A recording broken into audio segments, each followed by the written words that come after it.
अब leader of opposition माननीय श्री मल्लिकार्जुन खड़गे जी।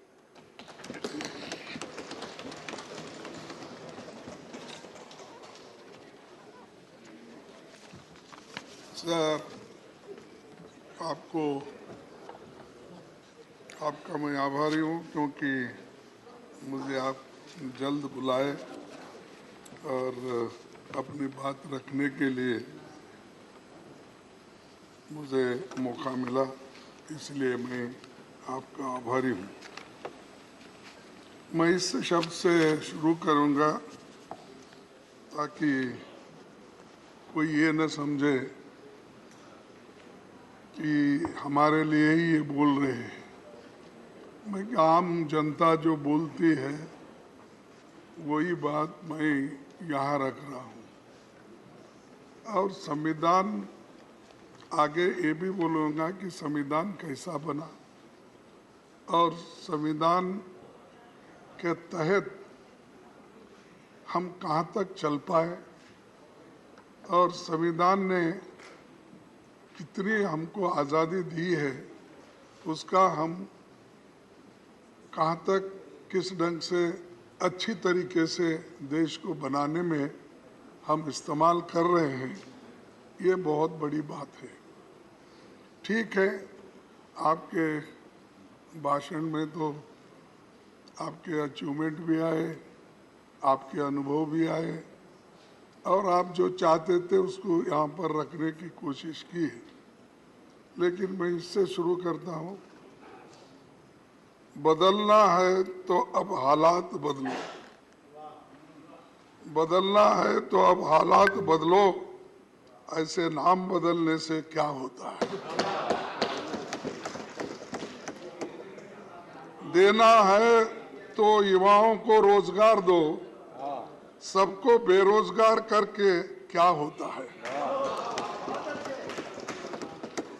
दिल को थोड़ा बड़ा करके देखो, लोगों को मारने से क्या होता है।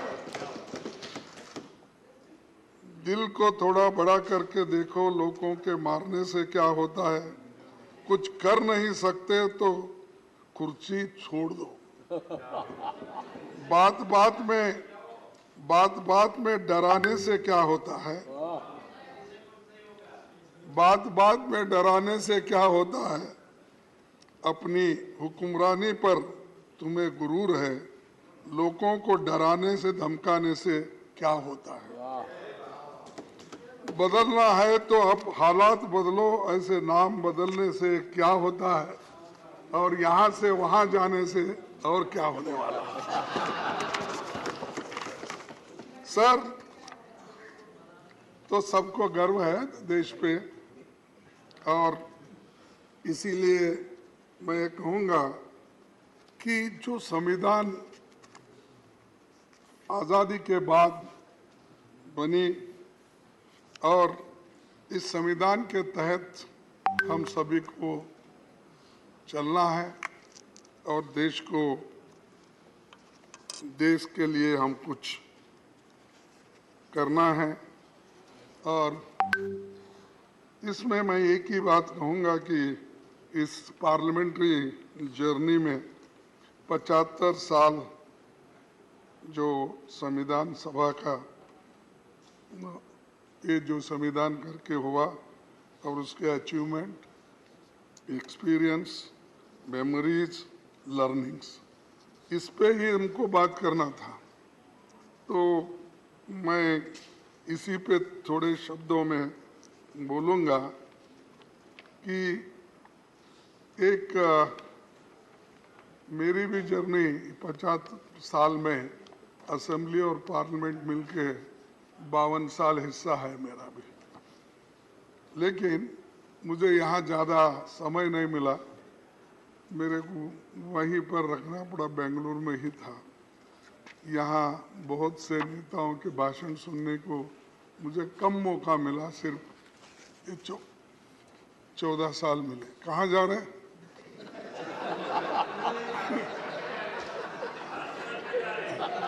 नहीं, बड़ी गड़बड़ी में जा रहे थे तो मुझे लगा, बड़ी गड़बड़ी में जा रहे तो मुझे लगा, तो इसलिए पूछा। ये टच करना कानून का उल्लंघन भी है। अब ये साहब हमारे हाउस में उल्लंघन बहुत होते हैं, फिर भी आप दिलदार हैं, उसको संभाल लेते हैं। उसीलिए मैं बोला उसको संजय सिंह को और चड्डा को बुला लो। आगे आगे वही चिंता थी मेरे को, उधर गए फिर।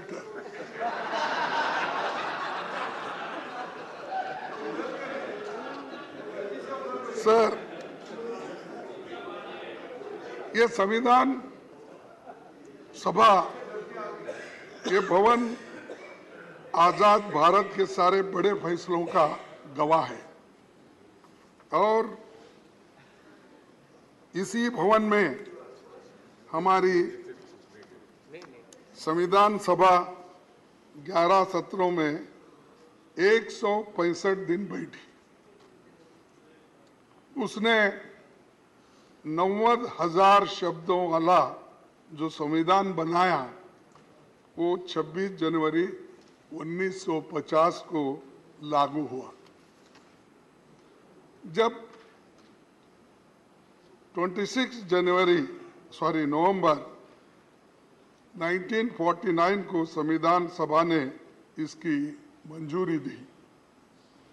वहाँ की बहस सुनने के लिए करीब 53,000 लोग आए थे, विजिटर्स, यानी इस मौके पे। सभापति जी, आपने अपने जयपुर के पीठासीन अधिकारी सम्मेलन में संविधान सभा के 11 सत्रों के व्यवधान रहित संचालन को एक आदर्श स्थिति कहा था, यानी किस ढंग से वो चला और कितनी अच्छी थी, यह आपने जयपुर के अपने मीटिंग में अपने वक्तव्य में कहा। तो ऐसा वो एक वक्त था जो सबको लेके लोग चलते थे और लोकतंत्र को ठीक ढंग से ठीक रास्ते पे ले जाने के लिए कितनी कोशिशें होती थी, इससे यह अंदाजा लगता है। उस वक्त कौन थे प्राइम मिनिस्टर? पंडित जवाहरलाल नेहरू। नहीं सर, आपकी याददाश्त बहुत अच्छी है। इधर क्यों देख रहे हैं? नहीं, इधर ये टैक्टिकल है। मतलब ऐसे लगता है कि बहुत अच्छा स्क्रिप्ट किया हुआ है। साहब मेरे आपको याद दिला रहे थे साहब, सर, आपको याद दिला रहे थे जरा। नहीं, बिल्कुल ऐसा ही था, क्योंकि तब राष्ट्र की बुनियाद रखने का काम हो रहा था। बुनियाद रखना, और बुनियाद के अंदर जो पत्थर जाते हैं वो दिखते नहीं, और जब वॉल पे आप नाम लगाते हो वही दिखते हैं। आप कभी भी जाइए साहब, आप तो 2-4 अनेक कोर्ट तो उद्घाटन किए होंगे अब तक, कहीं भी जाइए, जो बिल्डिंग ठहरती है बुनियाद पर, वो अंदर के मजबूत पत्थर किसको भी नहीं दिखते, लेकिन ऊपर का नाम। माने खड़गे जी, मैं हाल में भारत मंडपम गया था। हाँ, देखिए, भी देखी और ऊपर भी देखा। यही मैं बोल रहा हूँ, आप बहुत से लेकिन देखते हैं। दुनिया के नेताओं ने जो मुझे कहा, सर बोलने आश्चर्यचकित हो गया। सर बोलने दीजिए। उसकी नींव का भी आधार समझ में आ गया, ऊपर का भी समझ में आ गया। उसीलिए साहब इतने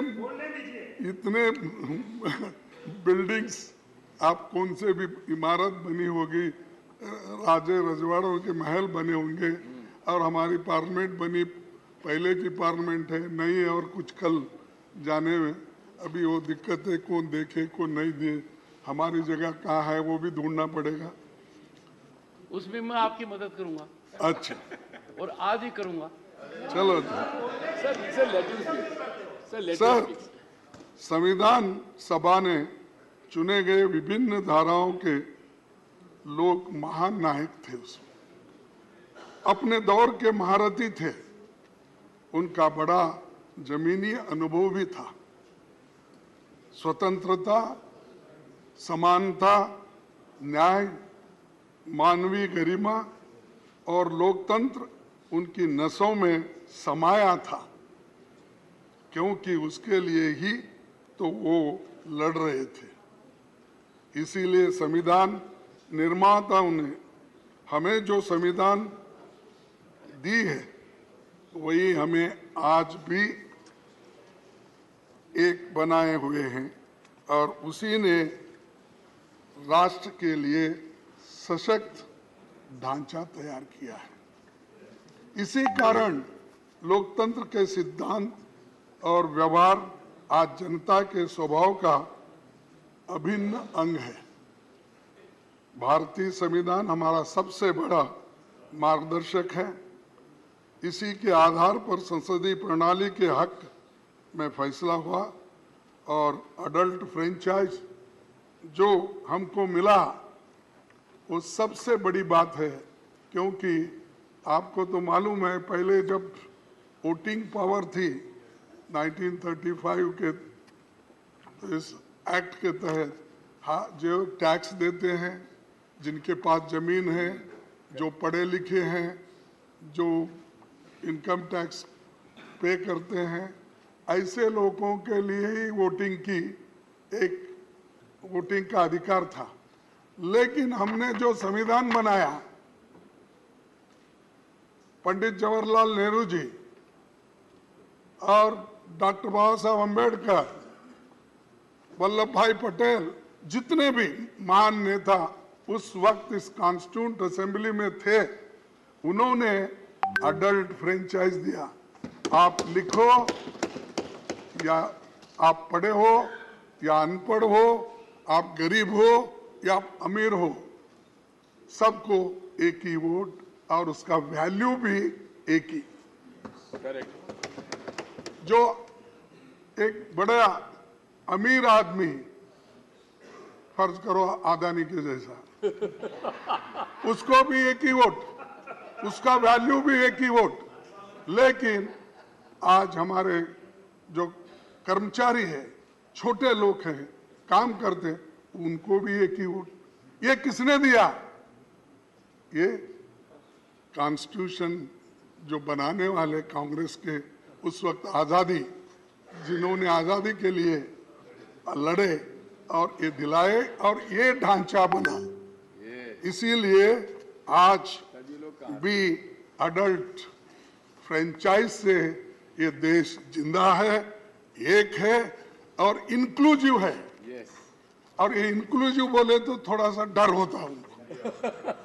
इंक्लूसिव बोले तो फिर इंडिया, उसको क्या करते हैं छोटा करने के लिए, हमारे नड्डा साहब इंडी बोलते हैं। ठीक है, उसीलिए तो बोलो नाम बदलने से कुछ नहीं होता। इंडी बोलो और कुछ भी बोलो, हम है इंडिया।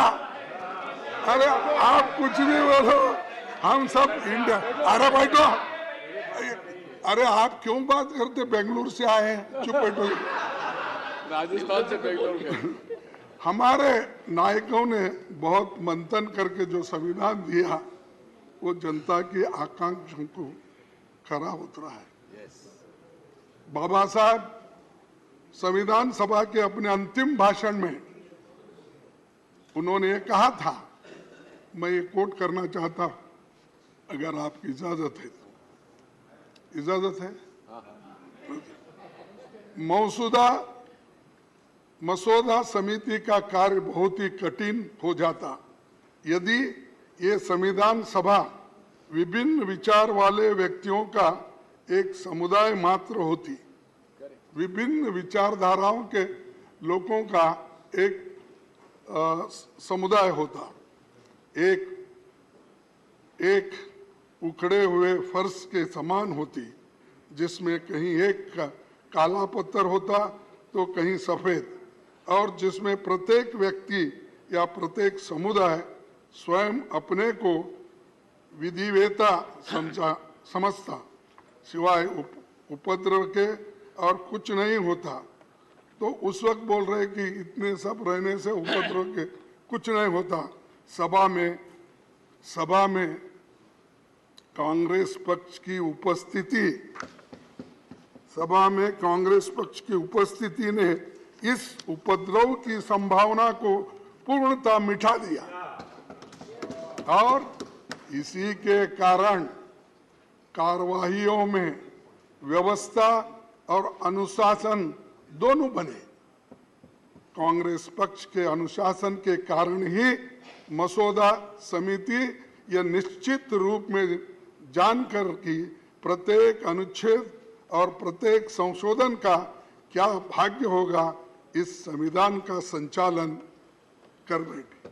तो ये कांग्रेस के लिए बाबा साहब अम्बेडकर ने कहा है कैसा संविधान बना, क्योंकि उस वक्त इतने डिफरेंट लोग थे, इंटेलिजेंट लोग थे, और एक दूसरे से वो अगर लड़ते भी तो बाहर आकर एक होते थे। वो कभी किसी के ऊपर कुछ नुक्ताचीनी करके बैठते नहीं थे।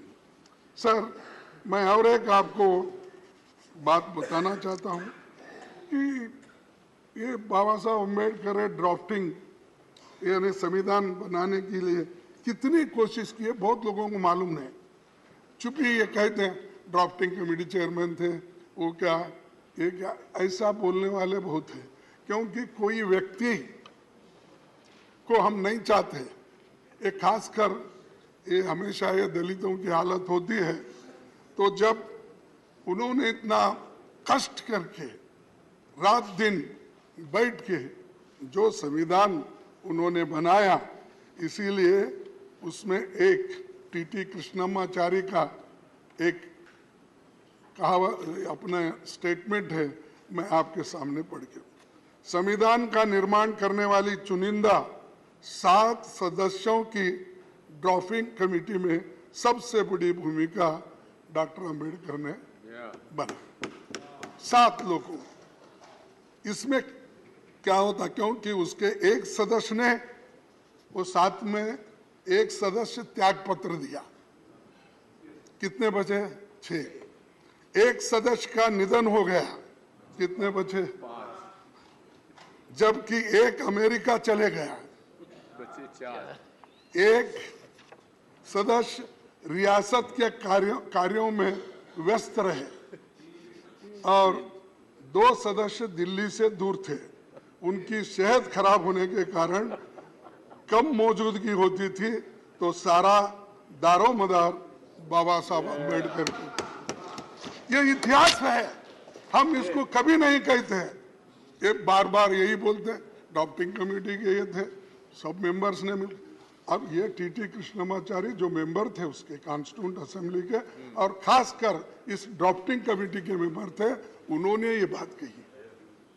तो एक व्यक्ति देश बदलने के लिए, संविधान को मजबूत करने के लिए, लोकतंत्र को मजबूत करने के लिए और कॉन्स्टिट्यूशन को जीवित रखने के लिए सबसे कंसल्ट करके कंसेंसस जो बनाते हैं, वो किसके जमाने में हुआ? वो कांग्रेस ने किया। उसकी रक्षा के लिए हम लड़ रहे हैं, उसी के लिए हम तैयार हो गए हैं। सब कुछ हम ये नहीं समझते, हम जो कहेंगे वो हमको मिलेगा। हमारा एक सभी का एक इरादा है कि जो चीज इतने कष्ट से, इतने मेहनत से कमाई है, उसको हम गुमाना नहीं चाहते। तो इसलिए सर, आपको और एक यही बात करूंगा कि इसके बाद 1950 में भारत ने जब लोकतंत्र अपनाया तो बहुत से विदेशी विद्वानों को लगता था कि यहाँ लोकतंत्र विफल हो जाएगा, क्योंकि ये करोड़ों अंगूठे छाप लोग हैं। तब ब्रिटिश प्रधानमंत्री, आपको तो मालूम है, फिर मैं बोलने की आवश्यकता नहीं है, फिर भी चर्चिल ने यहाँ तक कहा था, अंग्रेज चले गए तो उनके द्वारा स्थापित न्यायपालिका, स्वास्थ्य सेवाएं, रेलवे और लोक निर्माण का पूरा तंत्र खत्म हो जाएगा। ये चर्चिल ने कहा। यानी इतना अंडरमाइन किया हमको कि ये लोग अनपढ़ है, अंगूठे छाप है, ये लोग क्या करेंगे, डेमोक्रेसी को कैसा टिकाएंगे। लेकिन हमने टिका के दिखाया, हमने इसको मजबूत करा, इसका संरक्षण किया, और बार बार हमको टोका जाता है, 70 साल में आपने क्या किया? अरे 70 साल में तो यही किया हमने, इसको मजबूती दी, इसको मजबूती दी हमने, लोकतंत्र को बचाया हमने और संविधान को लेकर हमने आगे बढ़े। और बार बार आपके पास कुछ नहीं बोलने के लिए, ये बोल तो जाओ, और कितने दिन बोलते बोलते जाओ। सर, तब वर्ल्ड वार 2 में, उसके बाद में 7 आजाद हुए देशों में सैनिक तानाशाही थी, फिर भी हमारे लोग मजबूती के साथ इस देश में इस संविधान को टिकाया, डेमोक्रेसी को टिकाया। लेकिन हमारे यहाँ सत्ता का हस्तांतरण गोली या बंदूक से नहीं हुआ। महात्मा गांधी जी हमें जो आज़ादी दिलाए वो सिर्फ नॉन वायलेंस, नॉन कोऑपरेशन से, और इसीलिए हमारी जो संविधान में हमारी जो आदर्श हमारे सामने हैं, उनके वजह से आज सभी लोग इसका पालन करते हैं और इसको आगे ले जाते हैं। दूसरी बात मैं कहूँगा कि इस भवन में 75 सालों के दौरान देश की किस्मत बदली है और देश की सूरत बदलने वाली तमाम कानूनें यहाँ बनी हैं। जमींदारी एबोलिशन, छुआछूत मिटाने का, ओबीसी का आरक्षण के लिए कानून यहाँ बने, यहाँ तक कि ईडब्ल्यूएस के भी बने। सभापति जी ने, मैं पहले प्रधानमंत्री नेहरू जी का खास तौर पर जिक्र करना चाहता हूँ। उनका मानना था कि संसद तभी तक प्रासंगिक है जब एक समय की बदलती जरूरतों के मुताबिक निरंतर विकसित गतिशील संस्था बनी रहती है। तेजी से बदलाव के दौर में संसद की तेजी से काम करना होगा, ये नेहरू जी का कहना है। तो हम तो कोऑपरेट कर रहे तेजी से काम करने के लिए, लेकिन कभी कभी झगड़े की बात ही ज्यादा होती है। सर, नेहरू जी के पहले कैबिनेट में कैसा, यानी मैं ये बता रहा हूँ कि कैसे डेमोक्रेटिक वे से पहले चलती थी। नेहरू जी के कैबिनेट में वो सबको अपने साथ लेके चलते थे। उन्होंने जो पहली कैबिनेट बनाई उसमें सबसे योग्य लोगों को शामिल किया। जो कांग्रेस में नहीं थे वैसे 5 लोगों को शामिल किया। साहब, उन्होंने तो 5 अपोजिशन के लोगों को शामिल किया, उनसे सहमति नहीं होती थी उनको किया। आप तो हमारी छाया भी नहीं देखना चाहते। उन्होंने पहली कैबिनेट बनाई थी बाबा साहब और श्याम प्रसाद मुखर्जी साहब समेत 5 दूसरे धारा के विचारधारा के लोग थे। अब हो सकता है सर, ये कब तक चली सर? हाँ, ये परंपरा कब तक चली? नहीं, ये नहीं, देखिए, जब तक नहीं, उसके बाद में तो हर पार्टी, हर विचारधारा के लोग अपना अपना फ्लैग लेके निकले। जब झंडे अलग हो गए, लेकिन इसको बुनियाद डालने के लिए, सहन करने के लिए, सबको लेके जाने के लिए ये काम उन्होंने किया। अब तक तो चल रहा है, लेकिन एक कि आप अपोजिशन को सहन नहीं करते, उन्होंने सहन करके अपने कैबिनेट में लिया। हाँ, बाबा साहब अम्बेडकर को देखो, नहीं, अरे सुनो जी, तुमको क्या इतिहास मालूम है? मैं बताता हूँ। जब कोई भी पार्टी बनाते हैं तो अलग अलग पार्टी में होते हैं, तो वो बाद में बहस करता हूं मैं आपसे, आओ मेरे पास में सब सबूत है। सर, नेहरू जी के बारे में बहुत बातें बोलते हैं अपोजिशन के लोग, खासकर बीजेपी के लोग। ये छोड़ दीजिए, जो आदमी 14 साल जेल में रहकर सब कुछ सहन करके देश के बुनियाद डाल के बड़े बड़े कारखाने बना के पब्लिक सेक्टर बना के नौकरियां दे के इतने बनाए, वो बुनियाद डालने के बाद देश बढ़ा और 5 ही साल में हम आगे बढ़े। तो मैं आपको आगे थोड़ा सा दिखाऊंगा कि किस ढंग से, देखिए बोलते हैं नेहरू जी के कितना बड़प्पन था कि अपने राजनीतिक विरोधी धारा को नेता श्याम प्रसाद जी को केंद्र में इंडस्ट्री और सप्लाईज मिनिस्टर बनाए। नेहरू जी संसद का बहुत सम्मान करते थे और अक्सर अपने सहयोगियों को और युवा सांसदों के लिए एक उदाहरण के रूप में उन्हें डिबेट्स के दौरान धैर्यपूर्वक बैठकर सुनते थे, धैर्यपूर्वक बैठकर सुनते थे। अब अंदर भी नहीं आते, वो तो धैर्य के अनुसार सुनते थे, लेकिन यहाँ अंदर भी नहीं आते प्राइम मिनिस्टर। दर्शन नहीं मिलते होते। हाँ, दर्शन तो हमको क्या क्या भगवान है क्या दर्शन नहीं। तो हमारे को या कम से कम डेमोक्रेटिक तरीके से आने के लिए बोलो, थोड़ा गोयल को भी रिलीफ मिलेगा। नहीं तो हर बात को डिफेंड करना पड़ता है, वो गोयल जी उठना पड़ता है। थोड़ा उनको जरा बिठा के प्राइम मिनिस्टर जरा बोले, अरे हम भी बोलेंगे हमारे प्राइम मिनिस्टर आए हैं, देखेंगे इस बार के बहुत दिन हो गए उनको देख के। तो अगर कोई पूछेगा तुम्हारे प्राइम मिनिस्टर कैसे है, बोले तो हम मैं क्या बोलूं, अपोजिशन लीडर हूँ। तो ये सर, ये इसलिए कह रहा हूं कि एक संसद को जानकारी, अरे क्यों भाई, आपका तारीफ किया मैं।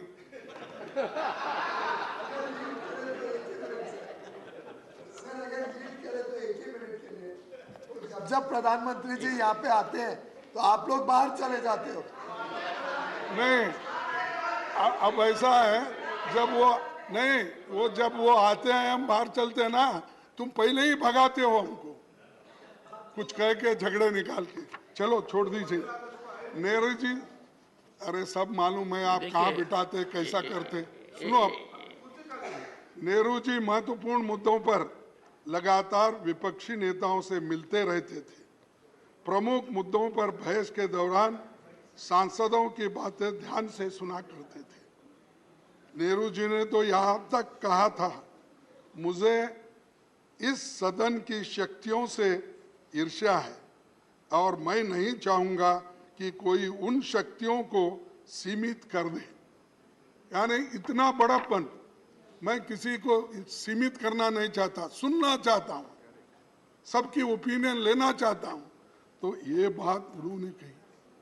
आज क्या होता है, कोई सुनने, हमारे को सुने तो भी हमारी बात सुनने के लिए कोई नहीं आते, बार बार यही कहते हैं कि अब उन्होंने कहा, नेहरू जी के विचार था, मजबूत विपक्ष न होने का अर्थ है व्यवस्था में महत्वपूर्ण खामियां हैं।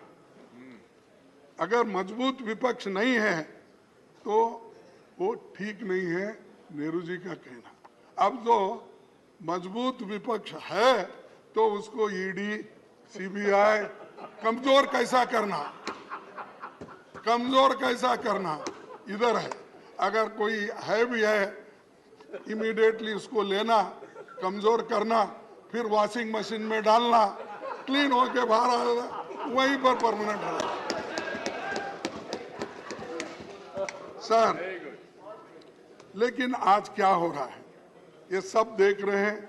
संसद में पीएम साहब कभी कभार आते हैं, जब आते हैं तो इवेंट बनाकर चले जाते हैं। मणिपुर साहब, आपको तो मालूम है, 3 मई से आज तक दंगे चल रहे हैं, आज तक लोगों को मार रहे हैं, घर जला रहे हैं, आज एक मर गया। तो कितने, इसके बारे में एक स्टेटमेंट दो। हमने इतनी कोशिश की साहब, जरा आप, कोशिश तो मैंने की थी, नहीं आपने की कोशिश थी, तो मेरी तरफ से थी। सब नहीं कि हर हालत में चर्चा हो, नहीं आधी रात तक चर्चा हो। बोलने दिए।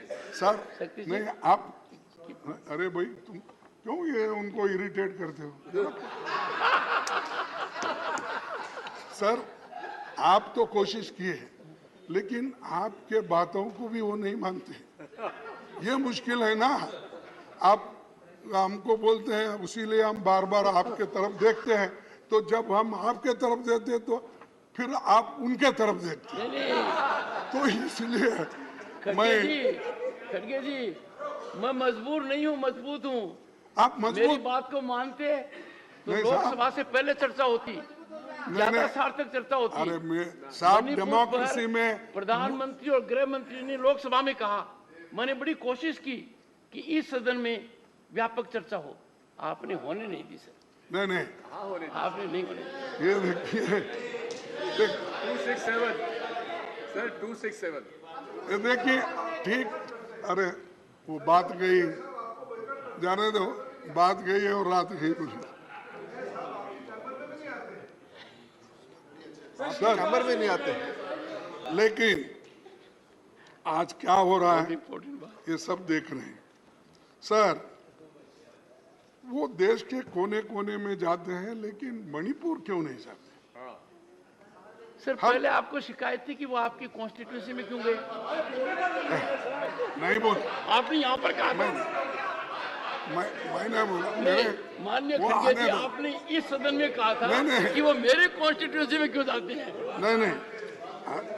नहीं साहब, वो आने दो मेरे कॉन्स्टिट्यूंसी में, कुछ काम करके दिखा के, कुछ तो करते नहीं।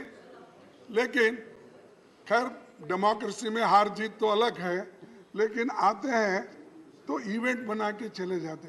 मैं चाहता था वो गुलबर्गे में एक डिवीजन बने, मैं चाहता था वहाँ एक फैक्ट्री मैंने बनाया था उसको शुरू करे, मैं चाहता था वहाँ पर सेंट्रल यूनिवर्सिटी है वो कुछ इम्प्रूव करे। और कहाँ हमारे यादव साहब कहाँ है, हमारे लेबर मिनिस्टर, उनसे तो मैं आते जाते नमस्ते करता हूँ, साहब मेरा क्या हुआ, एक एम्स बना के दो, वहाँ बहुत बड़ा हॉस्पिटल बना है, तो वो उनके कंट्रोल में है। उन्होंने क्यों उसको इंटरेस्ट नहीं ले रहे? जब तक मोदी साहब का परमिशन नहीं मिलता तब तक वो नहीं देंगे।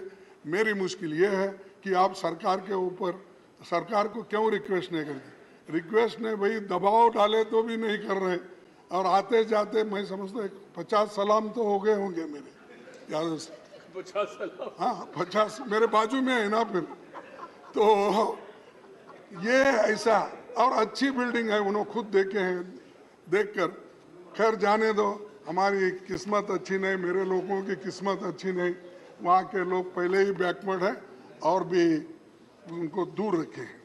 तो ये मणिपुर को जाना था, वहाँ पर उनके दुख दर्द को देखना था, लेकिन किसी वजह से वो जा नहीं सक रहे। लेकिन इससे ये अच्छा नहीं हो। सर सभापति जी, अटल जी ने अपने कार्यकाल में 21 बार बयान दिया। अटल जी ने अपने कार्यकाल में 21 बार बयान दिया 6 साल में। डॉक्टर मनमोहन सिंह जी ने 30 बार बयान दिया। केवल हमारे मौजूदा पीएम साहब ही ऐसे हैं जो सदन में 9 सालों में कस्टमरी बयानों को छोड़ के केवल 2 बार बोले। ये डेमोक्रेसी है साहब। अब इसको क्या कैसा सुधारते, मैं आपको ही छोड़ देता हूँ। सर दूसरी, सर थोड़ा सा ज्ञानवर्धन कीजिए, ये कस्टमरी बयान कौन सा होता है? हाँ कस्टमरी बोले तो ये अपने राष्ट्रपति जी का, ये जो ऐसे इश्यूज रहते ना, कस्टमरी नहीं सर, बोलना ही चाहिए। सबसे उस वक्त महत्वपूर्ण तो वही है। नहीं, दिग्विजय सिंह जी, ये महत्वपूर्ण मुद्दा है कि यदि अगर प्रधानमंत्री उन कस्टमरी मुद्दों पर बोलते हैं तो कितना आवश्यक है। I am not in defence of anyone, but I am on hard facts. Sir, debating is not with you. मैं तो समझता था Debate is not कि with माननीय you. खड़गे जी को शिकायत होगी कि प्रधानमंत्री जी इतना ज्यादा क्यों बोलते हैं लोकसभा में, राज्यसभा में। साहब नहीं साहब साहब सुनो नहीं साहब I will ask the secretariat नहीं have full update on this and No, no. Inform leader of the opposition. नहीं In next 3 नहीं days. आप अपने स्टाफ को पूछिए, अटल बिहारी वाजपेयी 21 बार बयान दिए। बयान देना अलग है, कस्टमरी जो उत्तर देना हर चीज पे जो राष्ट्रपति के इस पे भाषण देना वो अलग है। तो ये 21 बार बयान जो वाजपेयी साहब ने दी अलग अलग ओकेजन पे दिए सो है, वैसा ही मनमोहन सिंह जी ने 30 बार दी, ये अलग अलग ओकेजन में दी। ये बात मैं बोल रहा हूँ, वो भाषण देते नहीं, बोलते नहीं, बाहर बहुत बोलते हैं, इतना बोलते हैं वो हजम ही नहीं होता हमको, इतना बार बोलते हैं। साहब वो आपने बोला कि मैंने तो चांस दिए तो भी आप लोग नहीं बोलते हैं, चर्चा नहीं करते। सर हमने पहले 267 में 7 बार इसके इस सदन में 267 में 7 बार चर्चा हुई, क्वेश्चन आवर सस्पेंड करके 10 बार चर्चा हुई। कितने सालों में? हाँ कितने सालों में? कितने सालों में? In how many years?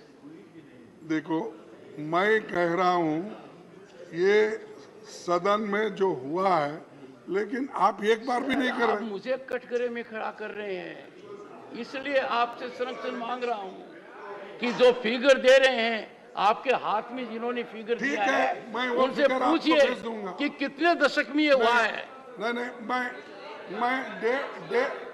मैं डेट वाइज सर मैं बहुत नरम दिल का आदमी वो हूँ। फिगर दे दूंगा। सुन लीजिए ऐसा नहीं सतीश बोला। गोयल, नहीं, ये हैव क्या है? Respect for your leader. ये चुप बैठो भाई, तो आपको चेयरमैन साहब को ऐसा नहीं सताना चाहिए।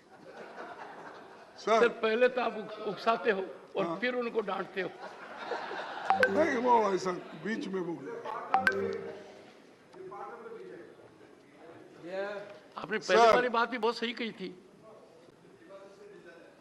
आई बिकेम कानून बनाने के